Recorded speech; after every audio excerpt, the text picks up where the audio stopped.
but this is one of the standard design process models for design. This is sort of an agile iterative process model, and they look very different.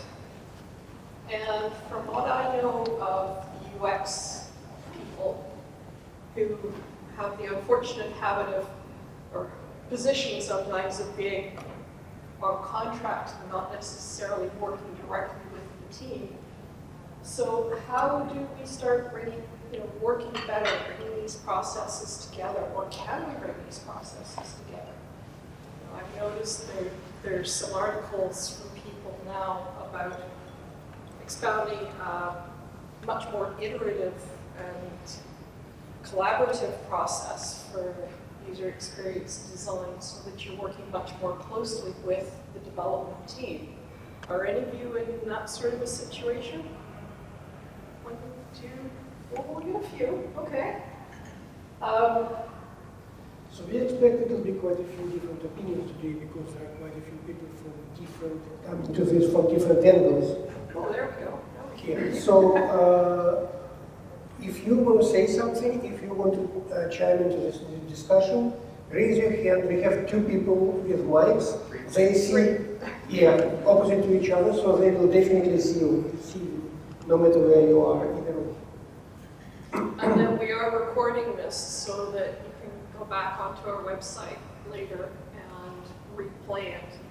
And hopefully we can continue the discussion going either through LinkedIn or maybe we can arrange another one of these particular topics later next year. So who would like to be brave and volunteer the first opinion or thought or story about how they do it? Yeah, story is a good way to Stories start. are good. Stories are good. Deathly silence. Well, things like that usually go slowly, but My it voice starts will probably slowly. carry without the microphone. Okay. I'm assuming everyone can hear me when I talk. But you need to record. Oh, you record? Use the microphone so the recording will pick it up. Okay, plus my back's to the camera too, which is good. So anyway, the one situation where we're actually trying to mix the UX development and in an agile way. I think one of the problems was the team building the UX was also the team building some of the back-end services. And what would happen is, within a sprint, things would get deprioritized on one or the other based on, oh, well, we don't have the back-end service to support this button click, so let's go build the back-end service. And so I found that one wasn't working that well because there was no sort of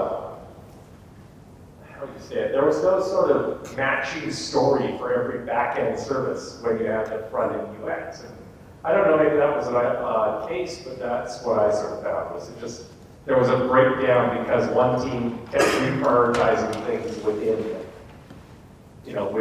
that group. Right? So have you resolved it? In a way that wouldn't constitute resolution. The project was reviewed by VP, and the current system we had in mind was thrown at the bus. And a new one emerged that didn't have a lot of front end work. So. Okay, in this case, reviewed is a politically correct word. Hmm? Reviewed is a very politically correct word, I guess. Reviewed, yes. Okay, interesting. Right here. I got a question. Front-end stories, back-end stories. Isn't that against what stories are? That's never shippable. Yeah. If It's, okay.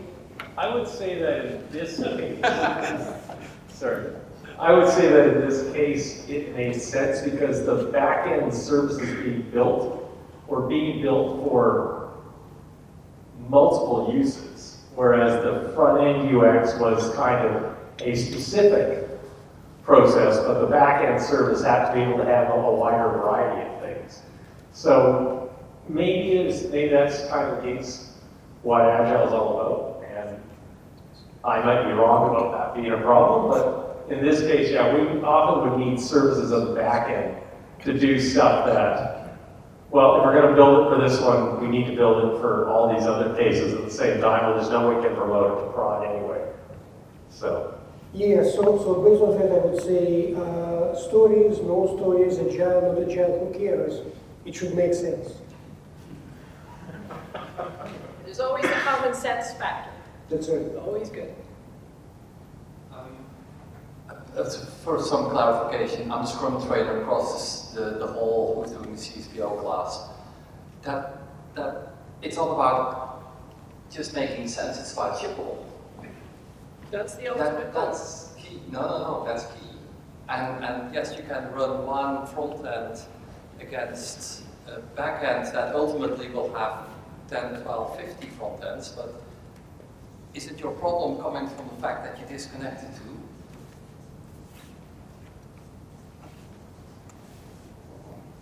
I don't know, I'm not really, maybe I'm not explaining it really well, but you got a system that's running in production, and you're trying to add a front-end feature to do one thing, but it requires changes to your back-end service, and if your back-end service, you can't alter in production just for that particular use case, you need to make sure that it stands up for its current use cases, all the other current use cases, it doesn't break them and that sort of thing, then to some degree, I think you need to lay out clarity on what the back-end change is going to be, because that's going to impact other teams, right, that are building different experiences that rely on that back-end service. So wouldn't that be part of your acceptance criteria? You have to list those out? Simply, yes. Yeah, could be. We probably didn't have very good acceptance criteria, but that was part of it. So Hey, maybe, no one is perfect. it's maybe something with dependencies, map the dependencies, what back end and what front end stories need to go together, which order they have to go in. Yes. Unfortunately, in that environment, it's stunningly hard to find out that information. Yeah, it happens all the time when you want to add something for the customer that is customer facing, right? But you don't have support for the back end anyway. It may be the same team, then the story nicely goes through the same set of people. But if in your company the team is split between, not even split, specializes over this and that, then yeah, you inevitably have to jump between the two. Yeah. Okay, next story.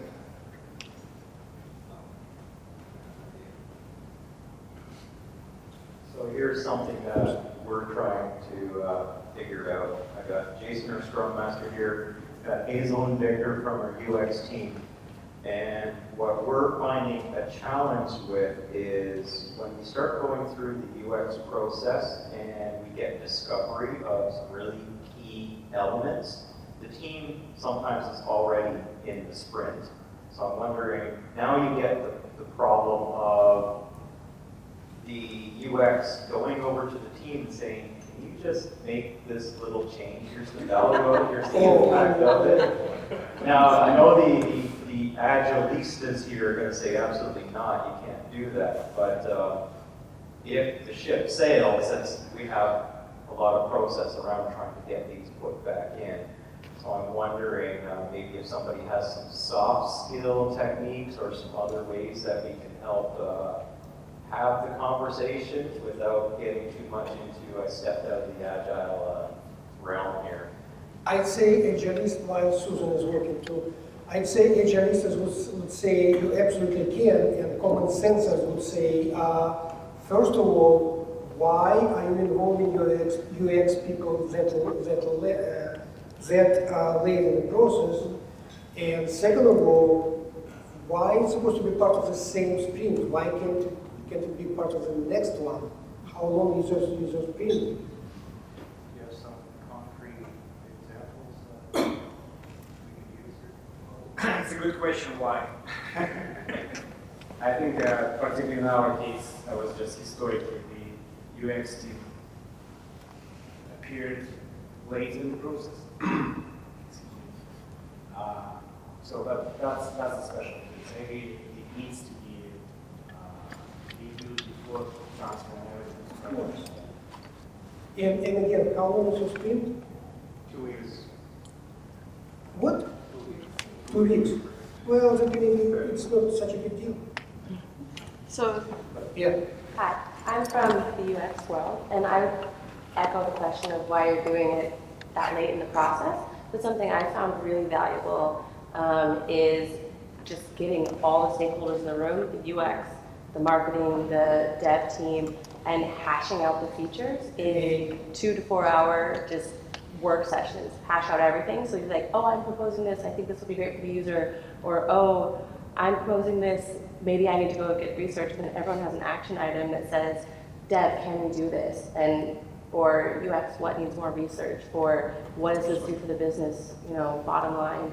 And although there was some resistance to the beginning, I just, a year ago, did a whole new site for our company.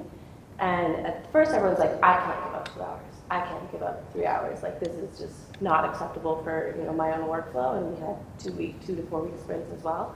But the efficiency and time gained from having these, okay, we're gonna have this week we'll have 2 hour meetings where we work out everything and everyone leaves agreeing and everyone says this is feasible, this isn't feasible, so that features don't even get put on the table that devs can't accomplish, or things like that. And it was so valuable. We did probably 6 months worth of work in like 10 weeks.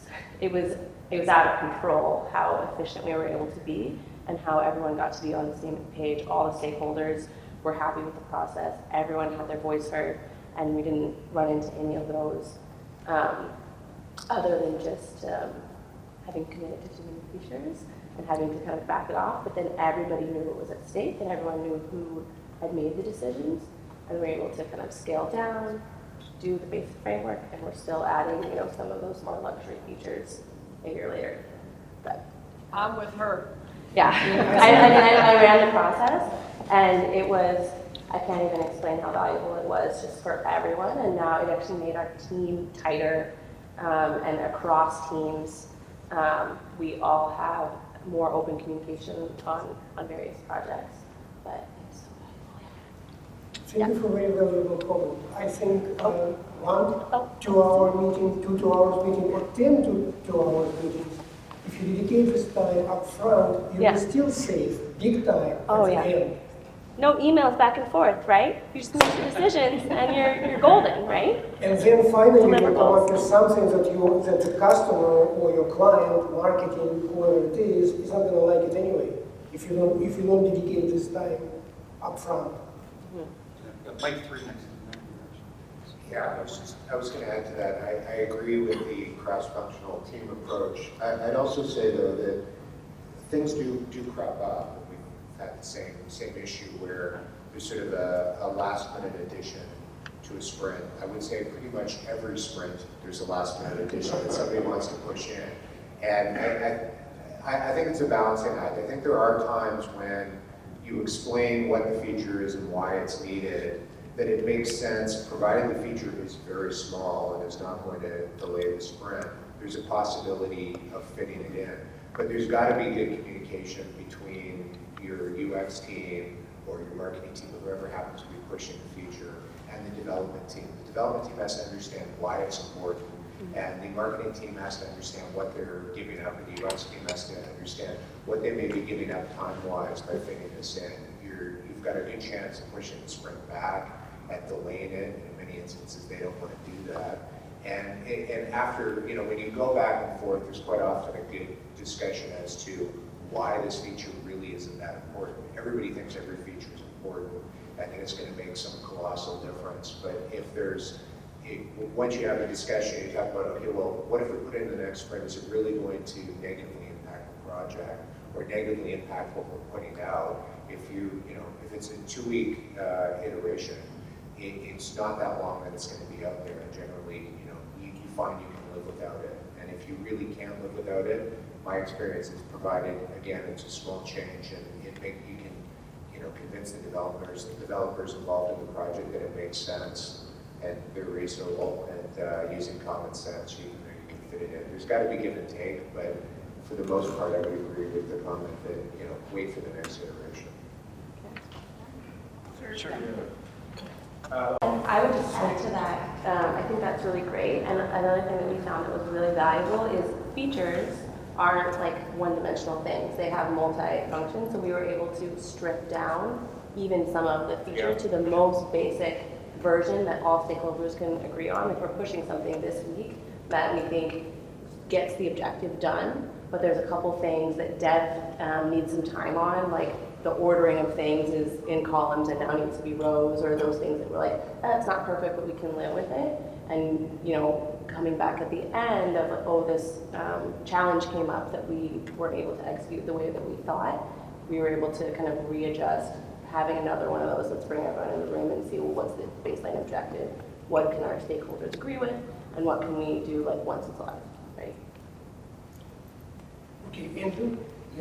Yeah, I think every time we've gone down this road, it's been the fact that we didn't give the UX people enough time to sort of pick up something, make a wireframe, take it away, think about it for a few days, review it again. And we haven't iterated at that side. So when we've gone to develop, we haven't had a clear picture of what we've been doing, like what we're going to make. So basically the whole get the stakeholders together is the right thing to do. We usually got hammered at that point to have, like, what is this actually going to look like? What is the design going to be in that meeting? And that's always gone the wrong way for us. So take it away, do it elsewhere. Then, when you have a wireframe, sit down with the UX team and the dev team and build the data interchange. So build exactly the data that's going to go in and out. You can test against that, and that's what your API is going to deliver, and that's what the UX is going to use. And that's worked. We've been doing that for a while now. It's solved. I mean, every issue that we were just talking about, that solved it for us. Don't try to do the design in that meeting. You're going to spend this Walk away time from the anyway. room, come back Either and you do do it those. in the beginning, or you will do it with everyone in the room frustrated and hating each other. So better do it in the beginning. Yeah, I agree. For example, I remember last time when we got together, there was a speaker who talked about the UX should be like about 2 iterations before the development, so that gives us enough time to kind of sort everything. That's a really good idea, 2 iterations before. Yeah. But sometimes it happens at the last minute, like we have some changes or have some stakeholders change their mind. So, probably as a Scrum Master, I really shouldn't say that, maybe let those changes come in. But on the other hand, sometimes it could say, for the long-term view, it saves the waste. Because, for example, if a certain user story is in halfway or half down, and at that time, the UX already been changed. And should you just let the developers go have this old UX continue, and it will happen next iteration, they have to go back, change it again, or just say, okay, maybe it will delay this user story a little bit, but at least we save some time for the next one. So that's my thinking. It's very interesting. Let's sit on it for 60 seconds. Indeed, if you want to issue something in this release, it doesn't mean that it's supposed to start with this release. So give your UX people, some time to work on it, and then include it into one of the releases that go next. So the UX ahead of sprint.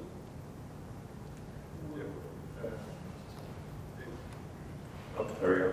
So I kind of want to continue this thought. I'm more on the marketing and user experience side of things. So real quick, for the developers, who's developers in the room? More development focused? Great.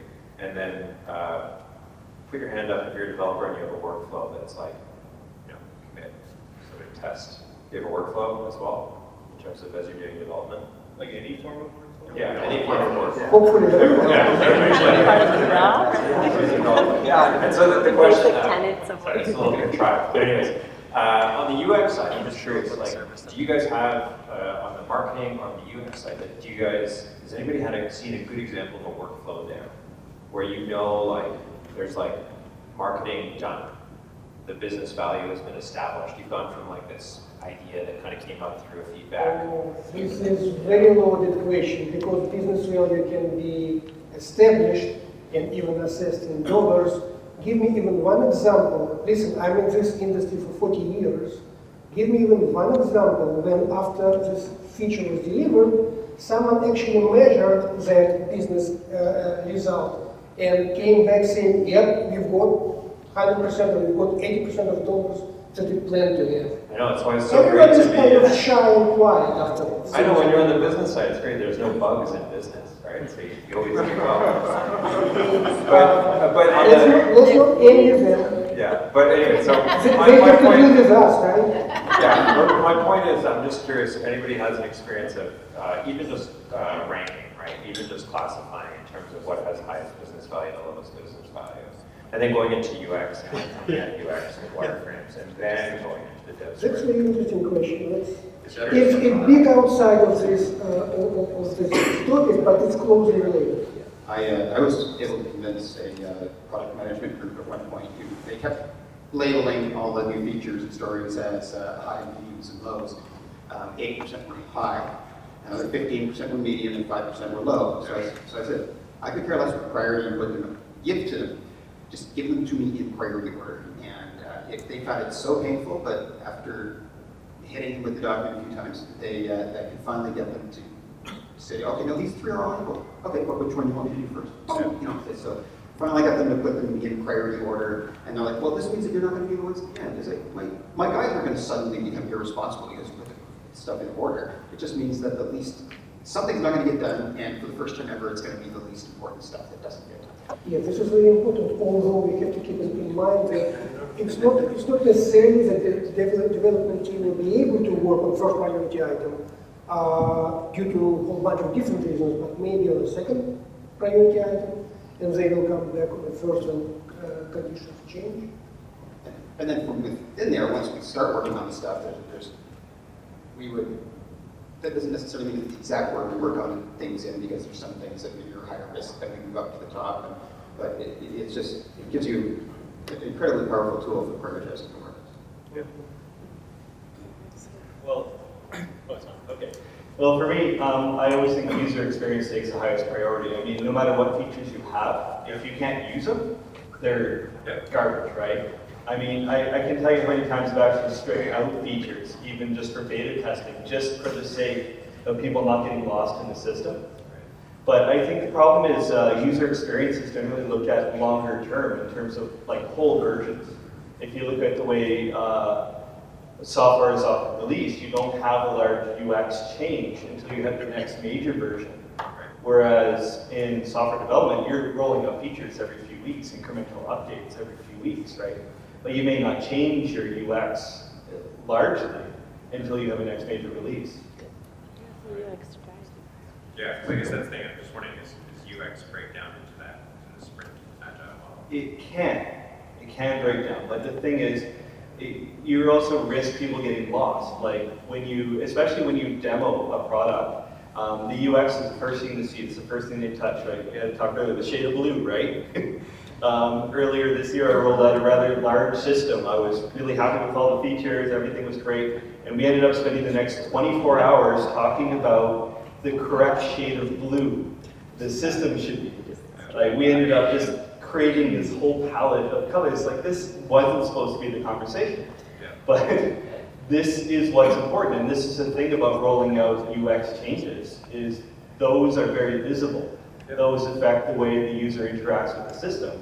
Whereas just, a stability update, nobody gets to see it. It's nice and safe, right? Chris, if all your customers talking about is shades of blue for 24 hours, you're in a pretty good shape. Well, it worked. Okay, we've got a... Sorry, I just want to go back to the original sort of explanation you had of prioritization. It sounded like what you were saying is you don't give any sort of development size and you prioritize outside and then it gets development? Doesn't that cause really huge headaches? Yeah, no. I agree that that's required in terms of figuring out your sprint and figuring out what should go in, what should go out. But I'm thinking that it should be a combined metric. So, sorry, I'm not clear on that. When you say what goes in or what doesn't it just mean whatever's highest priority gets worked on? So, Well, no, so what I'm saying is that from the business side, I mean, you need to prioritize what's most important, right? But if the most important thing is going to be an 8-month dev project, then you have to have a conversation about it. right, okay, so that's where I'm kind of disconnecting is we don't prioritize anything unless it has a ballpark from development. Okay. It can't be prioritized unless you know, because something that's minutes is not the same as something that's months, even if it's the same business value. So we have like a system where we put in impact and benefit, so same kind of high, medium, low scale, but basically number of users and how much it will help them.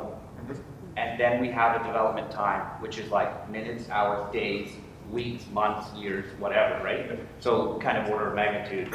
And we scaled up sort of minutes work and hours work so that they'll hit the top of the queue more often, but they'll just flow through because they won't take long to get done. So we just do those. So that's exactly what I put here. Prioritization is an iterative process. Something comes from your internal or external clients, it gets to dev, it gets back to them for prioritization, etc. Based on dev's input. I don't agree to the here, but currently working at helping out for a few months in a family and business as a fast science franchise. And we have this absolutely amazing $100,000 flatbed table. And there's only like 6 out of 300 franchises in the system that have one. And if the other 296 franchises were to call me and say, should they buy one, it would be very difficult to say yes because the software, the Windows software that controls it, it's the user interface for it specifically is so bad that it would be very difficult to recommend, despite the fact that the engineering of the main thing that the product is absolutely amazing. But they just didn't put the extra, 2% of their overall budget into that UI, and they came up with a bad product. Sorry, I just want to remind a bit. Previously, we've been talking about like UX and UI, they don't change a lot, the 2 terms have been conflated. Those 2 things are different, step 1. And then 2, UX and UI can be developed it can be worked on in an incremental fashion, it can be released, and you can have quote-unquote major changes to your UX and your UI all the time, and it's okay for your users because what will happen is it'll be released incrementally. So it won't be radical changes, but over time, it will be a radical change. Just because you happen to plan your changes, it's like, oh, I'm going to release it a big bang in the major version, that's completely immaterial. And I think what people might be conflating this with is branding and marketing and a little bit of UI, which is like colors and themes and look and feel and stuff like that. But that is very, really minor in the UI space, outside of being colorblind and accessibility aware and things of that nature. Well, thank you, sir. Everyone remembers probably the story of eBay changing from yellow to white through a bunch of less yellow, yet less washed out releases. And then it's for a long time. So for instance, where Andrew and I we changed one of the most used pages really heavily. It looks very, very different. We cleaned up the colors to kind of make it match, but it's really, really dramatically different in terms of user experience and the user interface. The whole human interface guideline is completely different, but we still are able to move through it incrementally. Okay, your comment regarding UX and UI being different. Okay, let's pick up on that, but you wanted to say something. That's fine. I was just going to talk about that prioritization and having to have a broken down, detailed idea of how long development is going to take. I agree with you. I agree with you that it's good to have. Sorry, did I misunderstand you? It's really, really ballpark, right? So usually, if it's correct a spelling mistake, it's minutes, but The more unknown it is, the more we have to investigate it. But usually it's, you know, an order of magnitude, and if we're estimating, we'll put it on the high side. Yeah, I mean, I was just gonna say that from my experience, there is a benefit in getting a list of priorities from the business side, even without involving development. So you get an idea of what they value. I do agree that before you move forward on you know, doing your final list of where you're gonna, what you're gonna move forward on, you want the business side to have a good idea of or a general, at least a general idea of what are you know, small, medium, large projects. But depending on how experienced your team is and how involved they've been in previous projects, they sometimes have a reasonable idea. But I think that you can end up wasting a lot of time if you're trying to get estimates for projects before prioritizing them. So just to clarify, when we say priorities, minutes, hours, there's no number. We said minutes. That's literally the estimate. This is minutes of work. This is hours of work. So that's the level of estimate. And you want to get developers to agree with it. And honestly, we found no value to go any more fine grained than that because we're not trying to do like. Okay, I misunderstood what you were saying. I thought you were breaking it down into literally. No, not 8 hours. So the other thing I think we should clarify based on what you're saying is business prioritization. So I'm not sure if people are familiar with the book, but there's a book called Flow-Based Product Development. Thank you. And it's by Donald Meinerson, and he describes that in order to figure out the priority of something, you should be looking at the cost of that thing, which is not just the amount you need to input to get it, but it's also if you don't do it, what's its lifetime cost? So if it's like, I don't know, changing a button, but this is the buy button, like changing the button's color, but it's the buy button color, and it like increases conversions a lot, that's like really, really cheap, and it's really, really high value. And not doing it by delaying it has an insanely high cost. Every single, like, whatever your frequency of buying is, that you delay it, the cost goes up. So the concept is like shortest weighted job first.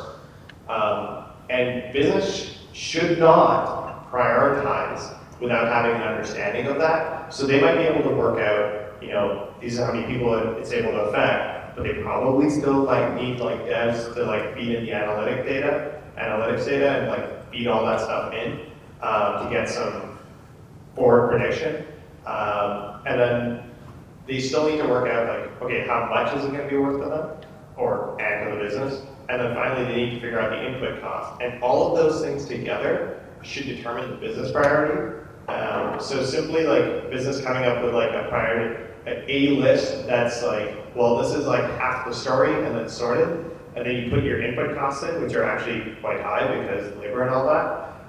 Then all of a sudden it changes the equation a lot. There's no, I don't know if there's, unless it like somehow meets the cadence of your internal operations, there's no real value in like sorting the list twice, especially when developers might bring up other really important points.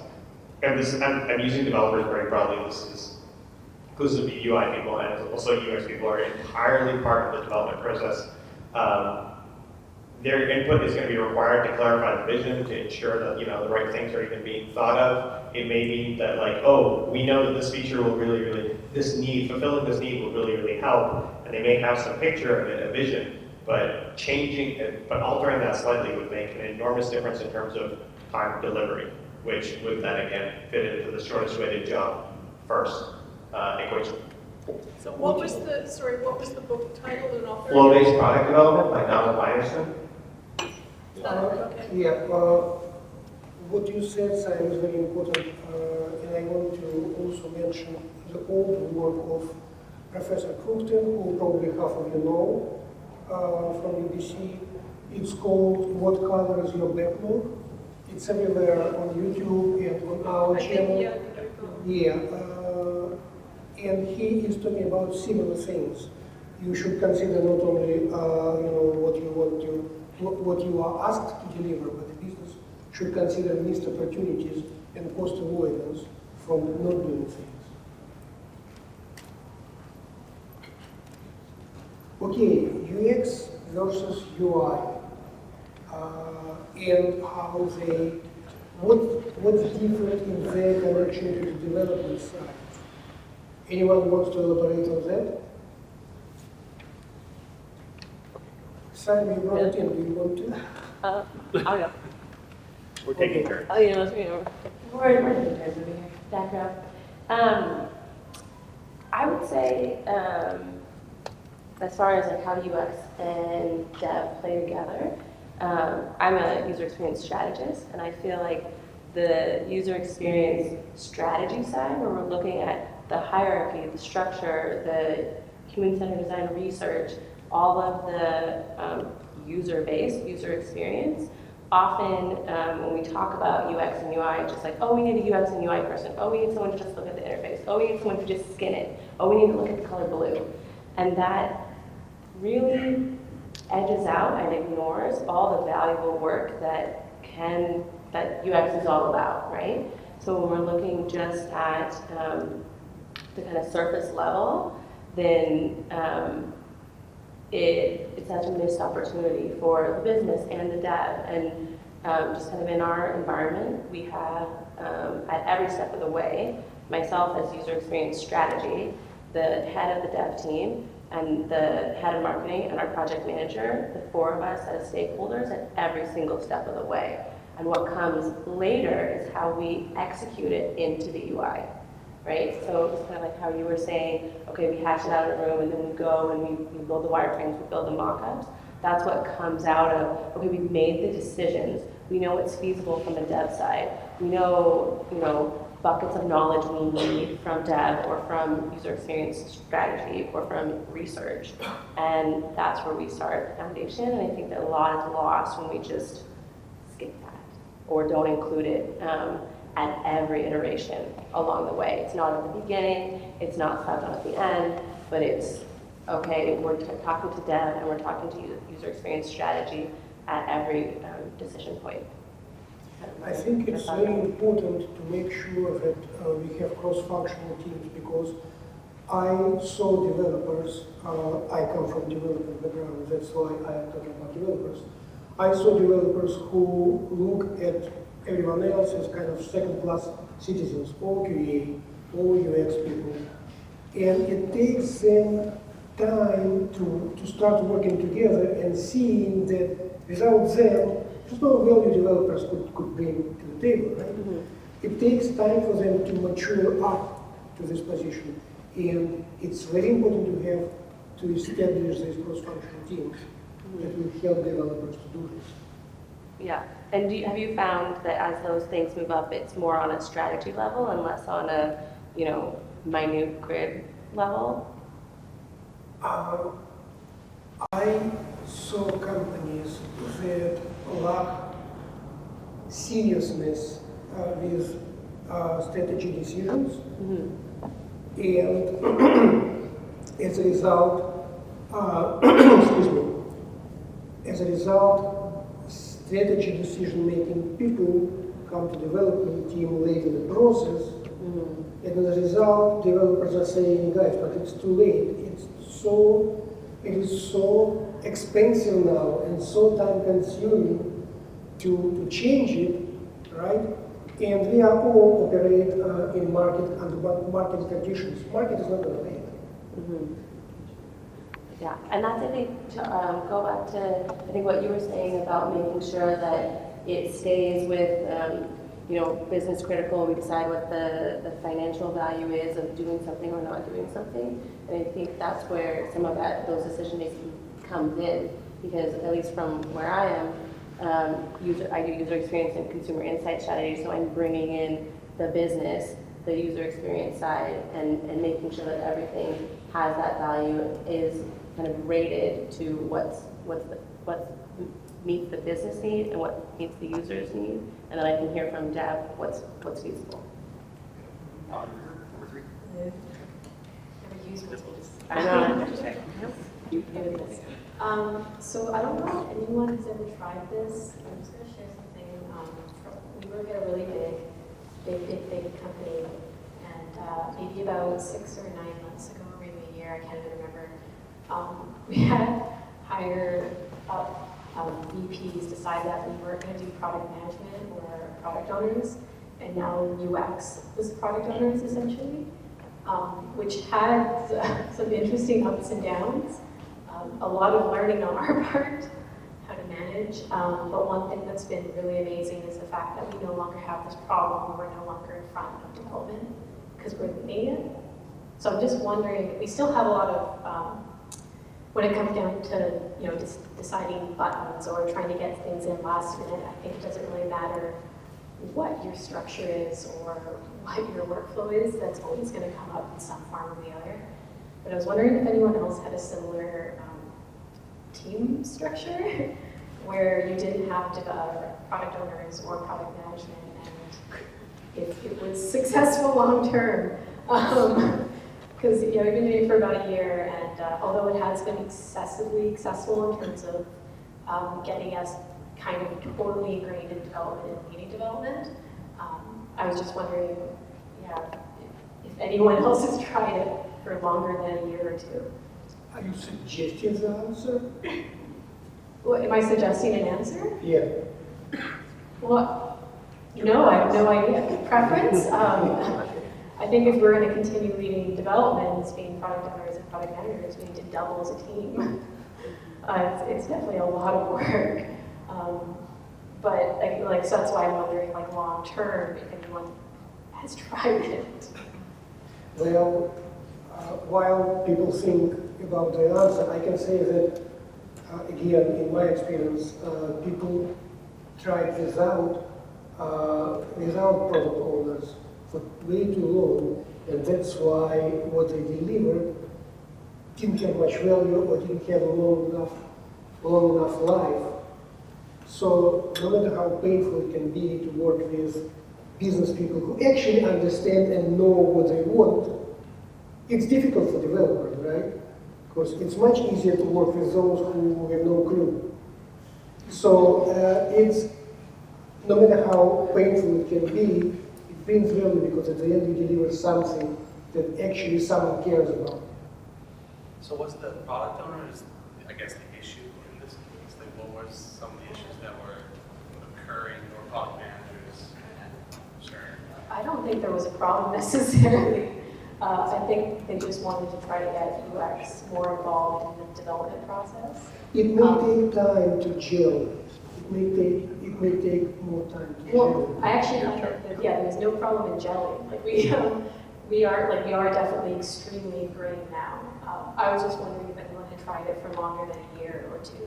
Just I guess the curious. reason I asked is we kind of did something opposite where we had product managers, made them into product owners, and we found that cross-functionally the creative and marketing teams that we had kind of came together, and the product owner was kind of, like that finding all the finger pointing that was going on kind of went away because we had this one person take ownership on that, trying to gel people together. I guess we had the exact opposite where before that role was introduced, nobody was really clicking. There was a lot of finger pointing going on, and a lot of decision making. Well, it depends on what the projects were, but we had some team. We had Scrum, so it had 4 or 5 devs, 2 QA on each team, and we also had smaller teams where just 4 devs, 2 QA. So it depended on the project, but I think what we found was that when UX was on one side and they were doing their own process, and obviously had other projects as well, when there was no product owner, there was a product manager who was also involved in the other projects, things were just left behind. Nothing was done on time. Yeah, I guess maybe it's hard to explain exactly how we're doing it, but it's not like we're fully ingrained with development. So as by removing product owners, it's actually just resulted in both us and developers being forced to have a lot more responsibility. So in terms of who's presenting to the CEOs, it's us now. It's not a product owner. So I think in terms of there's actually less finger pointing and there's less it's almost like you're forcing two teams to have to work together by removing someone from the middle. And maybe it's a scale thing actually, because I work with 700 developers, so it's quite. And I think so maybe it has to do with scale, and it's kind of interesting. I never thought about that because you didn't have one product owner, one product manager. You have like 10, right? So. Would you say that you guys? Would you say you guys have no product manager, or would you say, or sorry, product owner, or would you say that you guys have become the product owner? Yeah, exactly. That's exactly what I was going to ask. So it's not that you don't have a product owner, it's that you become the product owner. So you've taken on, you now have two roles rather than one. Yeah, which is smart business owner there. Well, that's why we're trying to double the team. So, as a result, I actually don't know if the positions have been removed entirely, or if we've just kind of had. I guess now the result is our product owners, our product managers are just designers. Right? So now we have lead designers who are the people who are working directly with either customers, trying to get feedback, and lots of other jobs that we've been doing before, but from a slightly different lens, I guess. And so now we're kind of outside of also just trying to be a product owner and realizing that comes with a lot of extra work, which props to all our Okay, but isn't this a bit dangerous? Because in my understanding, product owner is supposed to come up with a vision, not only based on feedback from customers, not only based on marketing research, but also forward-looking vision. And it's a big job, and it's a separate job, and it's a big responsibility. Yeah, no, definitely, and like I'm saying, not since this process is perfect, which is why I was asking other people, because it's been a challenge. But we are UX as well, and UX do think long term. We do think strategy naturally, because it is part of UX, right? So I don't know how successful this is going to be, and we've only been doing it for about a year. Do you find that it takes away from your UX or your UX time and your ability to get the job done? I mean, if you're essentially doing twice as much work, the time that you can focus on doing UX is limited if you're doing everything else. And well, just some clarification, our UX team is 20 people big. Yeah. So we do have about maybe 3, 4, 5 lead people who do more, so a bit more of the product management, and then we strategize, and then we tend to pass it off or work together from the beginning with 2 or 3 other designers who will help kind of, and we've also been growing rapidly as the people next to me been hired in the last 3 months. Okay, but help me understand. In my mind, UX is how the product looks for a customer, and product owner is what's in the product. These are slightly different things, no? Yeah. UI is how it Well, definitely what I've seen is that when the product owner wants to pass along that vision and feedback, there's room for interpretation. And from getting UX involved in that role has kind of got rid of all those interpretation in some degree. So that's why we've been successful in short term, but we have no idea what's going to happen in the long term because most of us are not working 8 hours a day. It's probably been more work for us. So from your question that you asked, we are not doing 8 hours a day because of all those meetings with the customers and the stakeholders that we need to attend, and the marketing people and their managers and everyone. It's been more than 8 hours. Sorry. We've actually been in a really similar situation. We're way smaller, but we had developers in the back end, UI people, UX people, product owners, product managers. Product managers being the ones that actually go out and do the market research. Product owners being the people who care about what you have. It's not, so the problem we had too, where the product owners didn't understand UX enough to be able to produce a good product. And it's not necessarily that you have to make the UX people the product owners, but you need to make the product owners understand UX enough so they can do the right job. And basically we've come full circle on that, where we had developers doing UI, UX, and those people became the product owners, we said, hold on, we can't do our jobs well if you want us to do all this stuff. So then we basically went out, we had cross-functional teams where we said, look, whoever the UX person was who went into that meeting, they would like elect somebody else the product owner so that they could just get rid of that, and then they'd help them learn about it. Yeah, that sounds nice.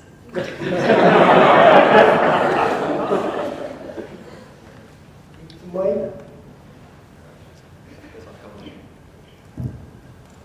As a suggestion for reading, the book is a bit older. Marty Kagan, Inspired, did a lot of work. He's eBay, or was eBay, did a lot of work with UX at the front of product development. And I want to echo what I just said. You're not product owners. You don't own the product. I think you found a very successful way, so stick with it, to get UX more frontline and get better products out. But you are not responsible for the content of the product or making lots of money out of it. Not responsible for it. Yeah, that's probably pretty true. We're not, like, we're held for quality, and we're held for delivery, and we're held for a lot of things, but I don't think we are, in the end, actually held for the successfulness of buying the product. Yeah, make sure that you don't catch that one. And by the way, if you're with 20 people in the UX team and 700 developers, that's about 100 teams, I think you're going to double your team size. Yeah, it's still a bit unmanageable. Or shrink your developers. We're hiring them too, so. And putting people for a job. Hey, get them right. Okay, I still didn't hear anything on UX versus UI. Do you want to talk about that? I suggest we don't go down that path. Okay, that's interesting. Why? Why? Because it's a major time sink, and frankly, I don't care. Like, if someone says they want a UX designer or a UI designer, I'm like, what problem exactly do you have? What are you trying to accomplish? That's Okay, the problem. that sounds like something I can help with or not. I'll say one thing on that. One thing on that I think won't take us down that path is that wherever you think however you define it yourself, the most important thing I believe for your team is that everyone on your team defines it the same way. And that even if it's not the same way that we might all agree to in this room, it's really important whatever part of your process it is, that everyone needs to be on the same page within your team. And it's more important for me to have the same process as the guy that sits next to me than it is to have the same process as everyone that's in here. And common language, I think, is really important in the teams.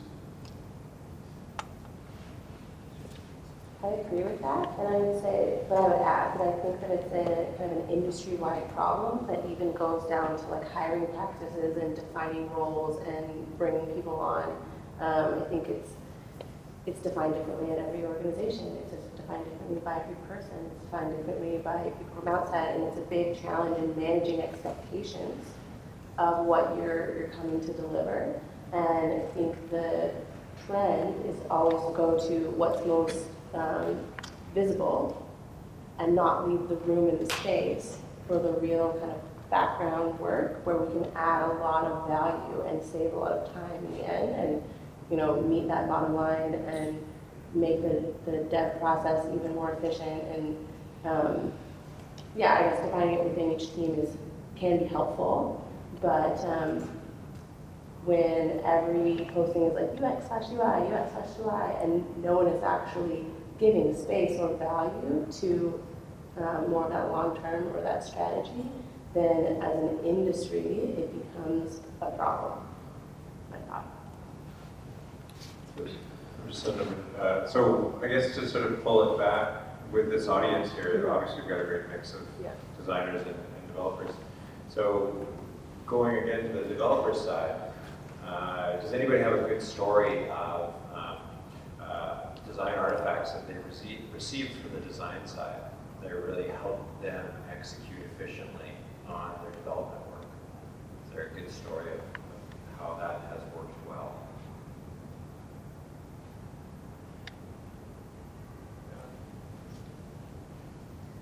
guess it's not exactly an answer to that, but one thing I found, or we found as a team, is that whatever artifacts they are, like if it's a wireframe or if it's a fancy mock-up or whatever it is, we found so many times that it helps us clarify the requirements. Like we talk about a thing, we agree on what it is, and then we go into a mock-up, and the mock-up comes back, and oh, that's what you meant. Now I get what you meant. So whatever those artifacts are, they've helped us clarify really a lot with the every step of the way. They show their value on that. So what I heard you say is like interactive and visual, as opposed to conversational and text-based. Yeah. And bringing the customer right into it as well. We've done a lot of that. That's also really cool. Cool, that's great. Yeah, I like when I see- pictures worth 1,000 words. It's very true. I like when I see a UI and I'm looking at all the switches and dials and buttons and I'm thinking, that's exactly how I would design the data structures if I were the developer. They must have no UX team. Okay, we have about a dozen people speaking, and the rest of the audience, it would be great if, okay, please, contact.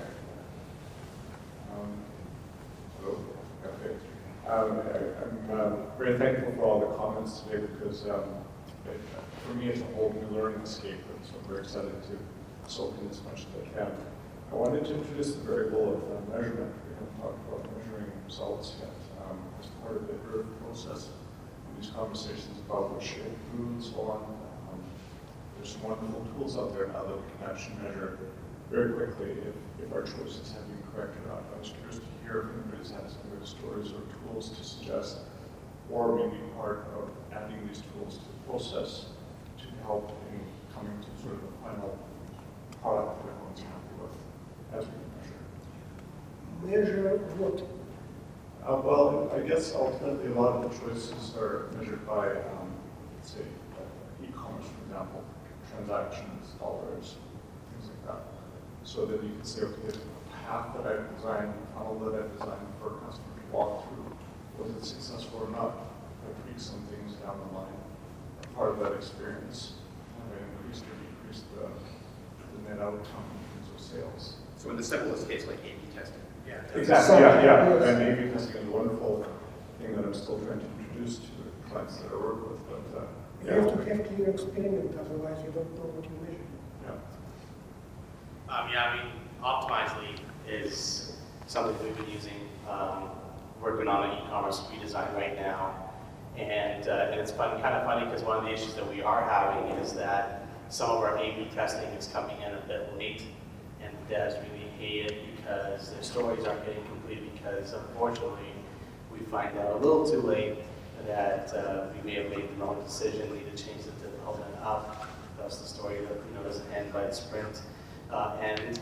But I mean, it's just conversion rate optimization the whole way through, and I think Optimizely and there's a few other ones, VWO, we've used that as well, have really helped us out in just A/B testing. And I guess it was a good question because success stories in regards to A/B testing and figuring out what features should come in and if colors and these kind of things are made. One issue we had with kind of the process we were talking about is that sometimes the UX design, we have product owners and our UX design's on a separate team.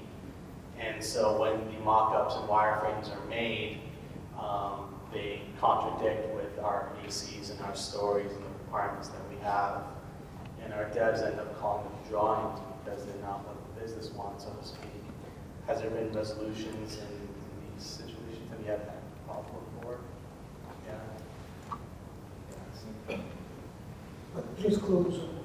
Okay, we've had that, and I guess the main resolution is just talking about it and having the UX people as integrated into the team as you can, whether they're actually a member of different teams or whatever. It definitely happens for us, but it's more, I would say it's more like tweaks, like, we talk about a thing, and then the UX would come with a mock-up, and it would grow to be a little bit out of date. The key thing is just, I found keeping them integrated into the team and keeping the communication open, because things are going to diverge. So you have to accept that it's going to diverge and change, and just keep correcting it as you go, as opposed to saying someone got it wrong or invent some perfect process that's going to make it always right. Because I don't think that's gonna happen. So what we had to do is we had to use A/B testing for this. It was kind of a solution to this problem instead of using A/B testing for business value, which I think is the wrong thing. I think that's a lack of trust, something to work on. But sorry, I was having to stay away from the A/B testing. Has there been any other? I'd love to know if this. Kind of one of the reasons I wanted to join this one was to see if there was any success stories in regards to the A/B testing and if there is any discussion on percentages of people that you guys get to use, 50, 80, 20, these kind of things. Hello. I'm a design lead in a company that does only A/B testing. You have lots of business cards? Yeah, so what we do is conversion point optimization, and we use Optimize the WO and all kinds of tools for that. The thing is, it's not about like what you're gonna A/B test or how you're gonna A/B test it. It's actually what you're gonna measure in the end. So what gives you most value? Is it like the end-to-end conversions, or is it the revenue stream, or is it like, you know, what? It's like the trouble we are having actually is not about you know, how to approach the problem in terms of strategy, because that is always informed by you know, user research and qualitative research, but it's actually a comparison of those two. So, you know, the quantifiable data that you get from, you know, like transactions, right? Or the qualitative metrics like system usability scale or single use question responses or stuff like that. So those things versus the quantifiable is what gives us problem. Right? What is higher value? Yeah. Right. So eventually, what wins is revenue.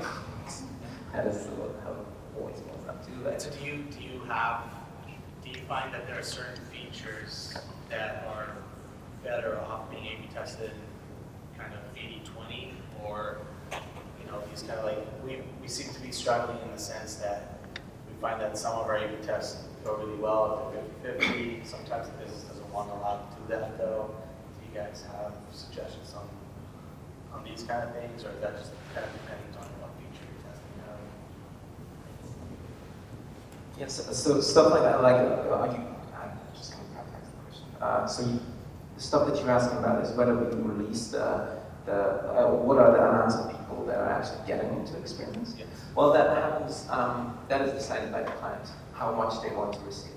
So if it's a, you know, like the CTA button that is the last step in the checkout process, of course they're not going to reveal it to 50% of their customers. They're going to release it to 10%, right?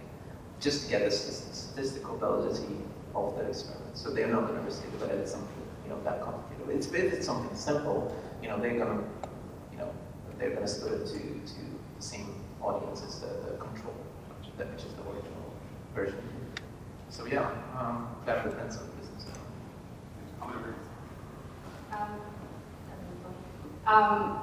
All I was going to say as well is one of the biggest issues that I've seen when it comes to testing is that a lot of times people go into development or they go into campaigns or products or whatever it is without a clear understanding of what they're testing before they actually go into market. So a lot of times they're doing backwards testing, so they're trying to validate what they thought as opposed to creating a testing strategy. So I think that's part of probably what you've seen.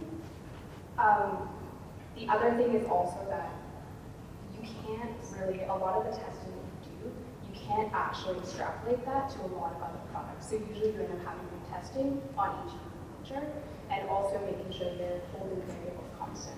So a lot of times people try and do multivariate testing when maybe it doesn't make sense. So I don't know if that's sort of what you're having an issue with or why you're not getting results with that. Because before we move on, I think it makes sense to dwell a little bit on this very important subject. I think it's normal that business doesn't know all the time what they need. I think it's normal when they want to try the water. That's why they come up with a vague idea or with no idea at all. Let's throw a few things there and see how they stick.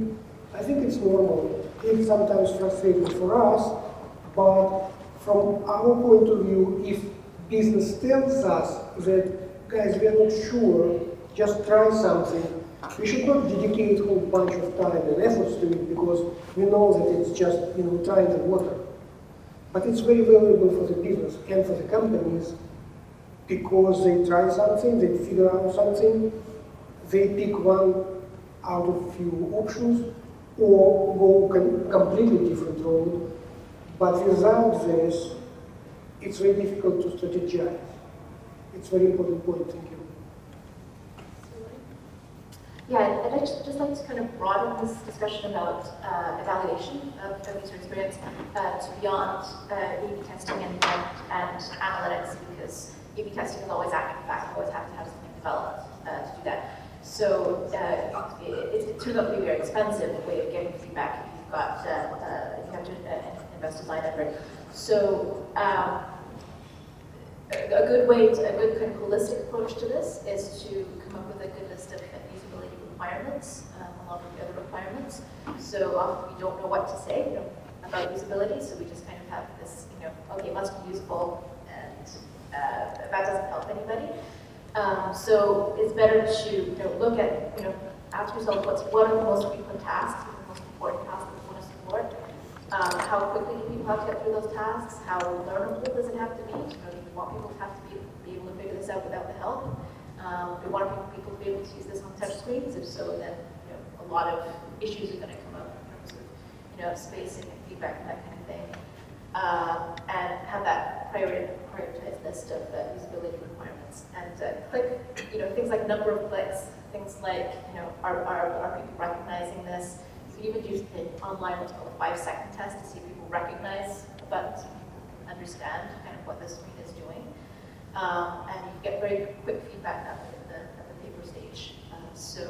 Another thing is guidelines and risk reviews. So your UX or UI designer, what level you're working at, should kind of have internalized things like accessibility guidelines and platform conventions, especially for native applications, and be able to have your design go in the right direction in terms of meeting those kind of standards. And what was I going to say? Yes, heuristics. That's another thing. Is checklists that you put your product through, again, at the design stage. That's the stage. Anyone want to comment on that?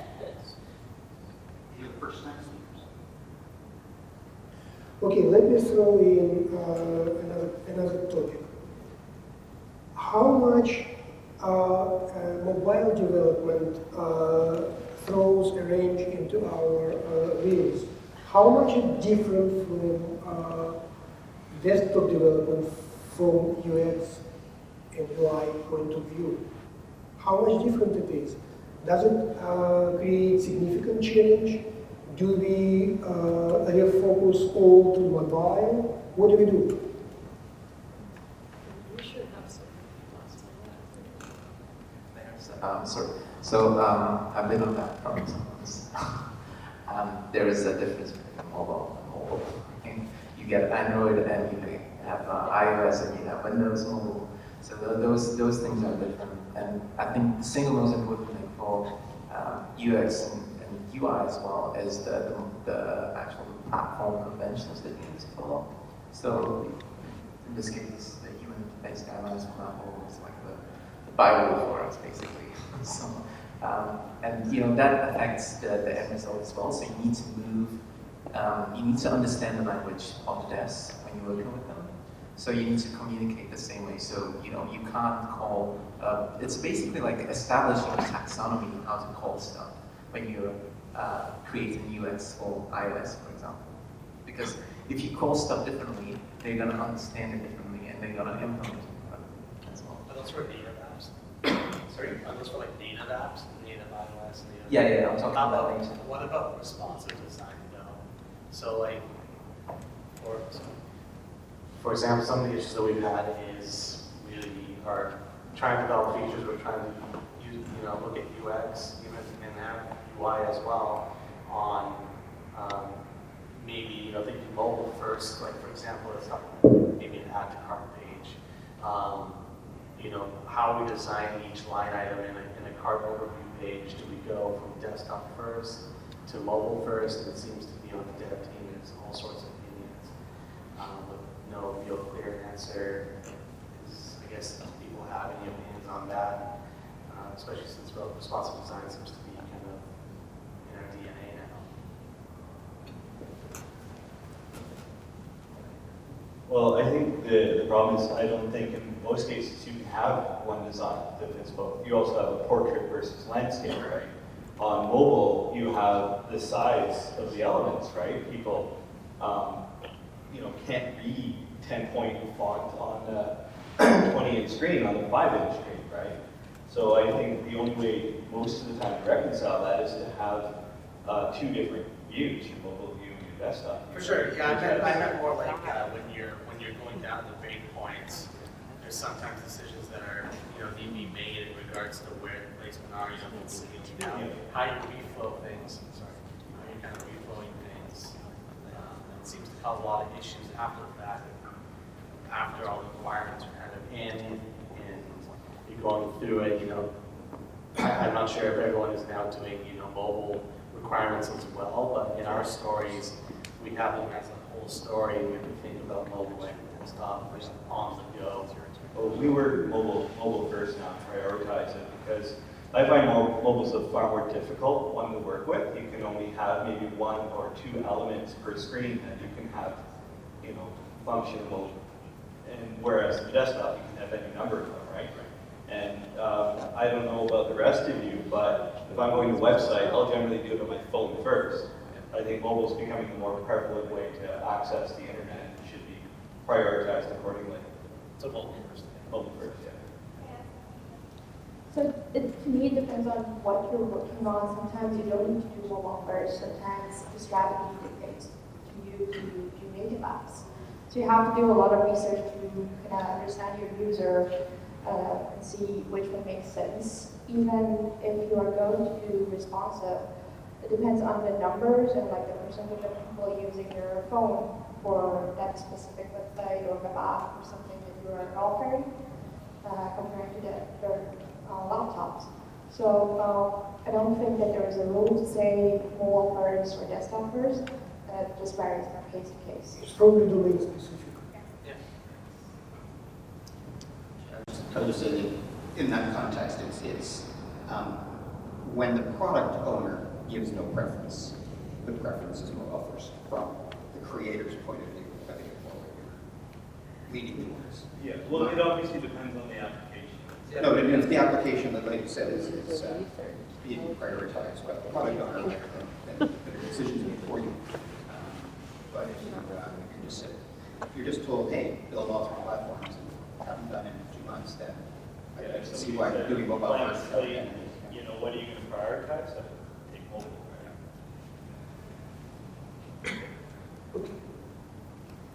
Yeah. There's a book on design which called Mobile First. Making a really strong case for designing mobile first because it's the more difficult platform. But there's great design patterns for making the same design, the same site work on both desktop and mobile screen sizes. So I think increasingly we're seeing just a move away from mobile only versus desktop only sites. In general, applications as opposed to sites still tend to be more kind of double-coded, one for desktop, one for web.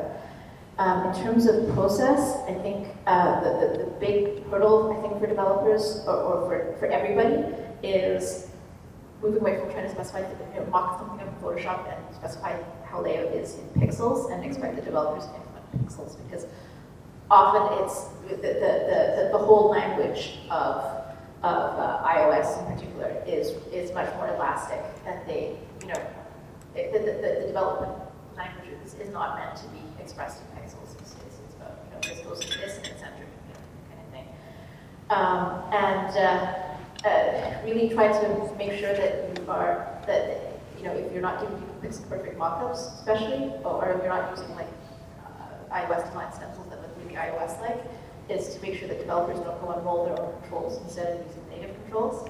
I've seen that happen.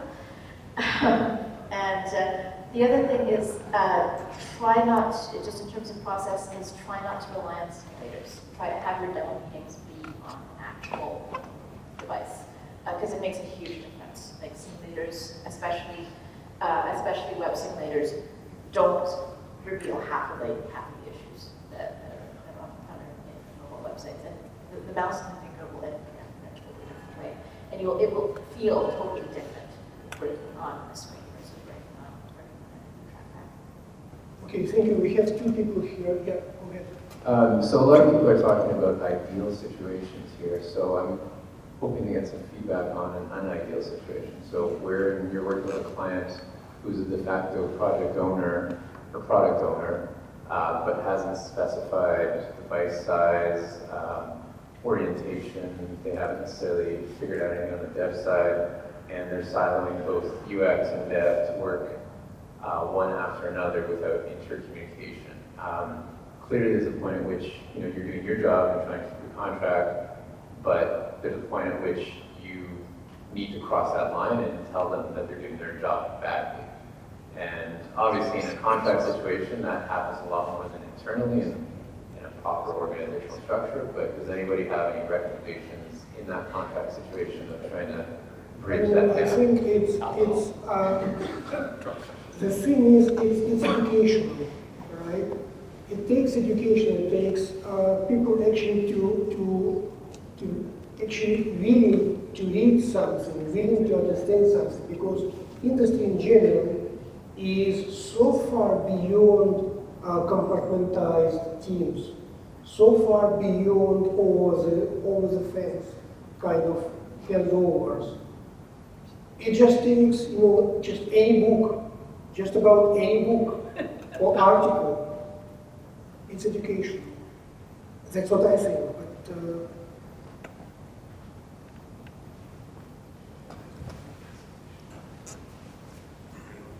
Yeah, I was just going to say,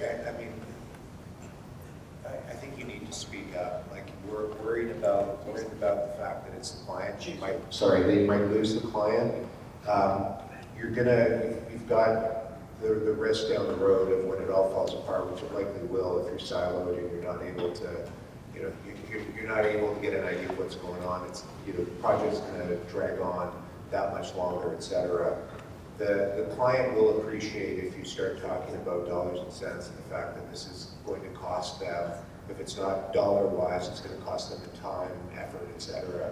And really explaining to them why you want to do it the right way and why they're making a mistake in what they're doing. I've dealt with difficult clients, and I can definitely understand when somebody thinks that they're an expert at something and they're, it's difficult to get your point of view across. But the more you can explain it to them, the more, as Eugene mentioned, the more education you can give them, the better off you're going to be. But if you don't say something and you let it go, you're going to end up in a bad situation at the end anyway with an unhappy client. So you're better to deal with the unhappiness up front rather than wait to the end when the project falls apart because of their mistakes or their lack of knowledge. And guys, we should not be afraid to speak up, because otherwise we will end up in a situation when we will have to speak up anyways, or you will have to leave. So you do it this way, you do it that way, but this way you at least have some chances. Because everyone wants to do a good job, including clients who just don't understand. That's the other understand. You want to say something? Yeah. Oh, okay. Have you ever tried to just break the silo yourself? Have you ever tried to just break the silo yourself? Like, just talk to the developers? A developer hasn't been selected yet, so it's hard to understand the style, how they're going to work, or whether the functions that are designed will actually work. Do you know, like, do you work in the same office as a team? No, it's all just remote contracts. Okay, well, that's impossible. Yeah. I was going to say, just like walk up to them and like throw your PDF down and be like, punch holes in this, because they love doing that. So like, it's pretty easy to get them involved. Like, but if it's, I don't know, how is that? To summarize, Okay. screwed. Before you have to go, these two gentlemen have been sitting here sneering away. All right, come on.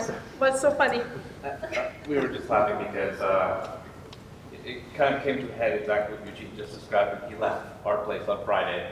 Because the whole speaking up thing, I've been speaking up, he's been speaking up, and he's like, nobody's listening, so I'm out of here.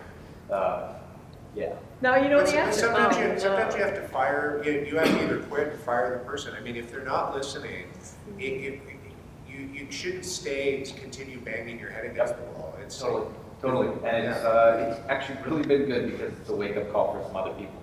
But I really do think the issue is cross-pollination and respect for each other's field.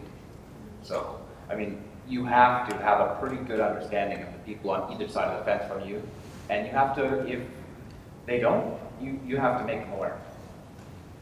Like, they're probably not gonna go out and learn it on themselves if they haven't now.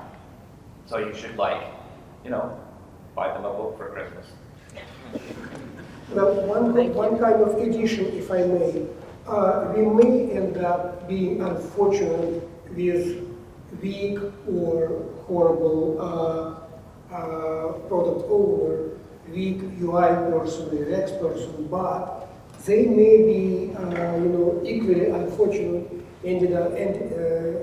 because they end up with horrible developer. So. I have a suggestion.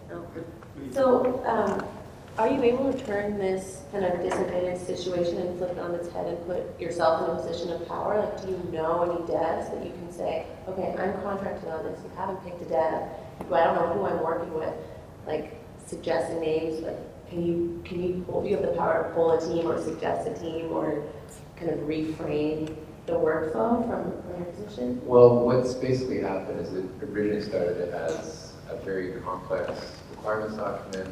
We started on the design process, took care of that, but then it was clear that the features weren't fleshed out in any sense at all. So it was either we deliver on product specification and that's it, and leave it at that, and it's basically a broken shell, or we take over the product ownership side of things, and that's basically what we've done, except it's, there's a point at which it's either we have to take over all the dev, or we basically have Panda would be like, okay, well, I hope it goes well, but our recommendation is this long set of things, and that's basically where it's at right now. Can you recommend a specific, like not just like this needs to be developed, but and here's who should do it, so that you can start the cross-polling? Do you know anyone? Or Yeah, I mean that's definitely something we can do, but what's better is we're taking it to user testing just off the wireframes, and that'll unearth a lot of the problems, probably more than anything, and some question marks. You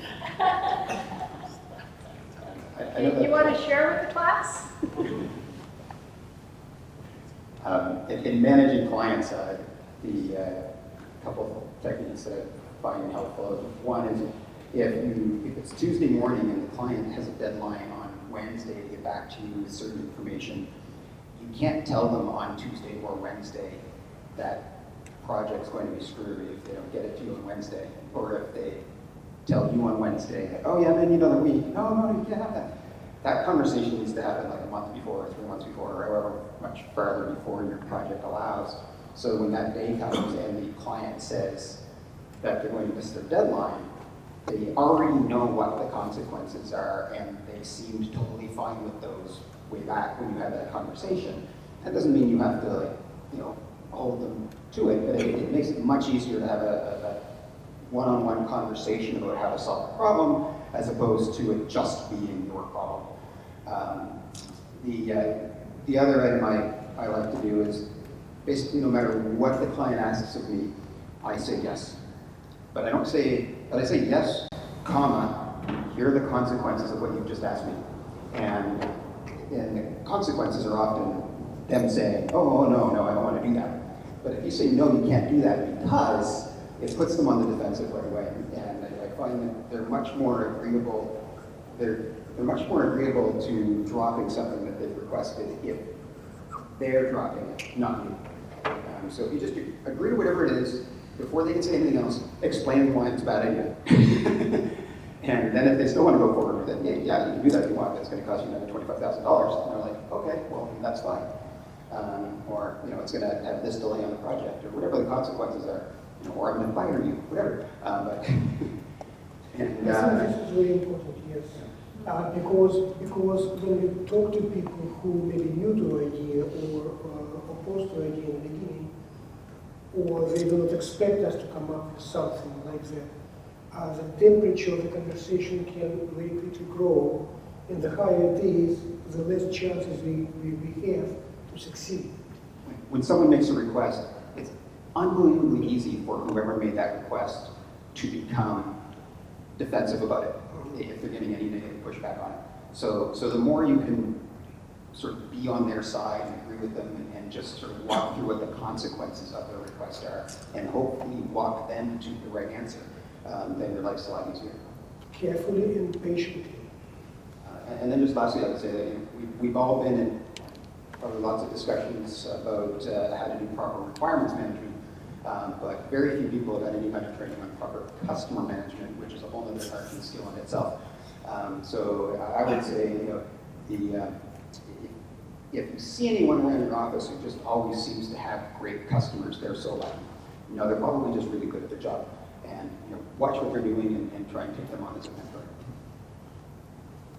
Very good. Okay, any other topics? The last 5 minutes? Oh yeah, it's 8:05.